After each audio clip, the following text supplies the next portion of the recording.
What's up, everyone? Back for another beer review, and today I'll be reviewing yet another beer from Magnanimous Brewing, and they're out of Tampa, Florida, and this is their Bury Yourself Alive. So this is a fruited sour with blueberry, raspberry, and blackberry. It comes in at 6% alcohol by volume. No IBUs listed. Time of review. I don't know exactly how old this can is because it does not have a can-on date.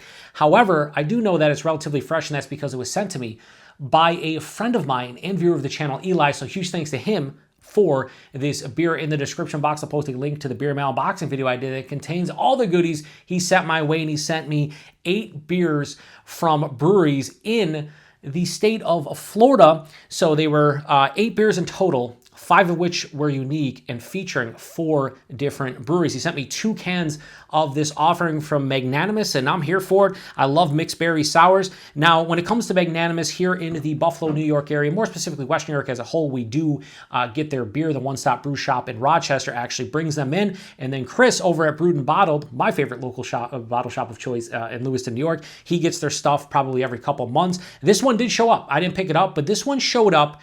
I believe it was in late June of this year. So I'm thinking this is quite fresh, as in no older than 2 months old. I'm reviewing this one in early August. I'd imagine this was probably canned sometime in June. So we're going to say no older than 2 months old, but it should be pretty fresh. So anyway, yeah, I've had one sour from Magnanimous. Didn't review it on the channel. I had it on tap. It was pretty good. I reviewed a couple of their hazies, really enjoyable. I've had a couple of like barrel-aged beers from them on tap as well. They are a good brewery. Both of the hazies I really enjoyed, and one of them right here, the Haze World Order, is on the pretentious wall of bottles and cans behind me because I love wrestling, and that is a play on the New World Order of wrestling. So yeah, pretty awesome. Anyway, I'm looking forward to this one. I don't know if this is like a heavily fruited one or, you know, just like a kettle sour with some of those flavors. We will see when we pour. Pretty good indication. Yeah, it doesn't look like it has all the crazy fruit puree. Now, I did roll this when I was off camera. We'll see if at the end, if any more kind of see. Nah. Yeah, I don't think this is like super heavily fruited. We'll just say that. I don't think that is what's going on with this beer. And we won't lick the can. Do it like that. That's pretty awesome. Plus, I love the label. And I didn't set it up this way, but I'm wearing my Skeletor shirt, and I just think it goes really well with the label. I didn't realize that until I was about to review it, and I was like, oh, yeah, I'm wearing my Skeletor shirt. So anyway, what does this look like? It looks like honestly, like a Welch's grape juice. Maybe not as dark as that. It's more of like this, I'd say more purple than anything, but it definitely has a lot of beautiful colors going on there. If you told me that was a mixture of blueberry, raspberry, and blackberry, I would say you are correct. So hazy, can't see anything through it. I bust out my contraband flashlight, but it's not going to matter. But you know what? Yeah, I say that. Let's see. Yeah, you're not seeing through that, even from the bottom, right? Let's do the bottom just to see. Can you see through anything through the bottom? Very, very little. Oh, you can see all like little goodies down there. Yeah, so you can see that there are some chunks of probably fruit puree or whatever, maybe protein from the yeast, from the hops they're using. That's probably minimal.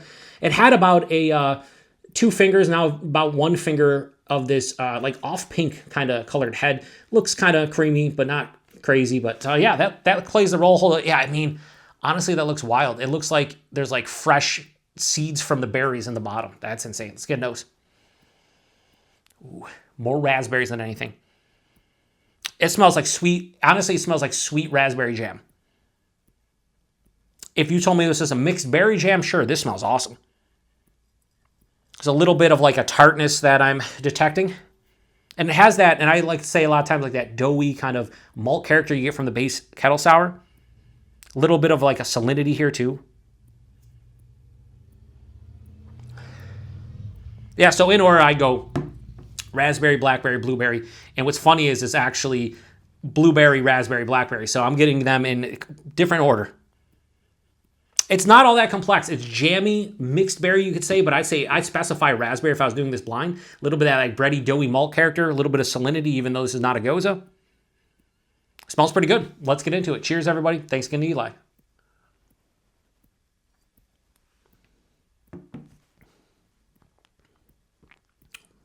Ooh. Oh. Yeah. Yeah, that was the sour puckering face, my friends. This beer is sour. This is tasty. This is real tasty. But it's definitely quite sour. I'm making the sour face. Oh, all right, my palate needs to get acclimated. Kudos to Magnanimous for calling this a fruited sour ale, and it's actually sour. I don't know where you're going to see these. I'm reviewing this a little bit after I reviewed Mortalis's Sour Gummy Kids, which is more or less a sour ale with a bunch of different fruit puree and then blended with Sour Patch Kids. This is like 2 or 3 times as sour as that beer. This is full-on puckering. All right, let's do body and mouthfeel. Body is not crazy thick, higher side of medium, I'd say, maybe lower side of full, 6%. But they're not just blending it with the fruit puree post-fermentation. It's actually brewed with, I think, the fruits, because otherwise the body would be thicker. You'd have all the remnants from the fruit puree, and none of that is on the glass. Like, you're not getting like the coating and whatnot. So definitely seems like they fermented it with the actual fruits. The mouthfeel is like an old school sour mouthfeel, like effervescent. It's smooth on the palate, not really creamy. Dancing carbonation on the tongue. Very refreshing beer. And plus, because it's sour. The taste. I'm not going to sit here and blow smoke up your ass and be like, again, there's, fucking 23 different flavors. Those berries are definitely coming through front to back. In order, it's raspberry, blackberry, and then a Scotia blueberry. Definitely the raspberry is predominant note. It's a jammy, kind of tart yet sweet raspberry. It's definitely more like a jam-esque kind of quality than anything else. That underlying kind of bready malt character is there as well, more of a doughy sensation. And on the finish, like the sourness ramps up. It first hits me at the tip of the tongue and it's tart. Then it becomes more tart, firmly tart, lower sour, and then boom, explosion on the back of the palate. This is one of the more sour beers I've had in the last couple years. It is mouth puckering, sides of the jaw. It's definitely like after that first sip, you can tell it's like, oh, like in stages it hit me. Now my palate's getting acclimated, so I'm not doing the pucker face or the sour face because it's not a necessity at this point. But those first 2 sips were a shock to the palate. Let me tell you what this beer is for me anyway, and what I would look at this beer as being as a whole. This is a beer that does what it says it's going to do, and kind of what I expected of old school beers. Base sour, not all that complex, especially kettle sour. And then you just blend it with those 3 fruits. In this situation, I think it's fermented with them. You get the fruit character, but it's not overwhelming. It's not too sweet. And the base sour beer comes to the forefront. Again, this finish is firmly sour. One of the more sour beers I've had. It's also quite dry, like almost bone dry. It does have a mild to moderate acidity. The acidity is building up on the back of the palate. That salinity is there too. It could be more of a minerality and salinity kind of joining forces. It gives me kind of Goza vibes, but not quite. But I will say that this is very balanced. It might actually lean more to the sour side of things. It definitely has a sweetness throughout, but that sourness, that dryness, and that acidity really breaks up the monotony of all the sweetness and definitely makes it lean more towards a sour and dry beer. 6%, you can't tell. Kudos to them. It's my favorite sour ale, but I gotta call a spade a spade. I gotta give credit where credit is due.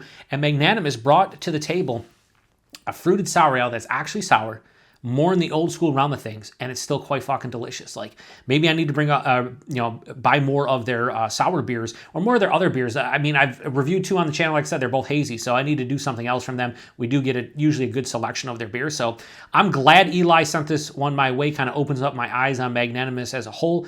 And if you like, mixed berry fruited sours, like, grab this one if you're in Florida, if you're here in Western New York, and get your hands on this. I think Chris still had some in the cooler. By the time I post this review, maybe not, but just keep your eye out for Magnanimous stuff when they release. So I'm going to give Bury Yourself Alive from Magnanimous. I'm going to give it a high 4.25. I'm going to go 4.3. This, my friends, is quite tasty. I'll be honest with you, it might be a little bit too sour for me at this point in terms of like wanting to drink this entire glass. I'm probably going to take it down, don't get me wrong. But yeah, I mean, this is still kind of a flight beer for me, but man, is it impressive with the sour. When a lot of breweries will say, oh, this is a sour beer, whatever, and then they're bullshit. They're back on their bullshit telling us, oh, this is sour, and then you drink it, it's like it's sweet with like a kiss of tartness. Nah, man, this is bringing the hammer down with the sourness. Price point availability now. Eli said he paid $15 a 4-pack for this one, I think, and he said like if you actually use cash instead of anything else, they knock $2 off. So if this is $13 a 4-pack, that's awesome. Now here when it shows up, I'm sure that's like $5-6 a can because it's just, it's traveling from Florida up here. One stop is self-distributing, so the costs are going to be higher. But if you get this for $13 a 4-pack at the brewery, that'd be insane. Even if this was like 16 to 18, I would recommend it, especially if you like enamel ripping sours. This reminds me of old school sours that just didn't use kettle souring. And dude, it is so, I want to go back for one more sip. It is so sour.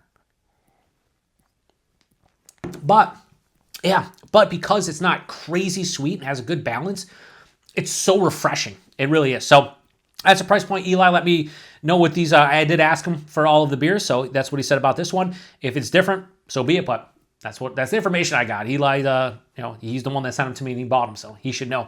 And then availability, the only thing I know is they're in Florida, and we get them here in Western New York. Outside of that, no idea. But seek them out. I really like the brewery. Their labels are fantastic. The beer I've had has been pretty goddamn good, and I'm happy that we do get them here occasionally every couple months, so I'll have to seek some out on my own. But thanks to Eli for this beer. Really cool trying it out. I will share the other with some friends, but this was pretty damn tasty. So if you've had this one before, please post in the comment section. Let me know what you thought about it. 6% I can't tell. Till the next one. Cheers.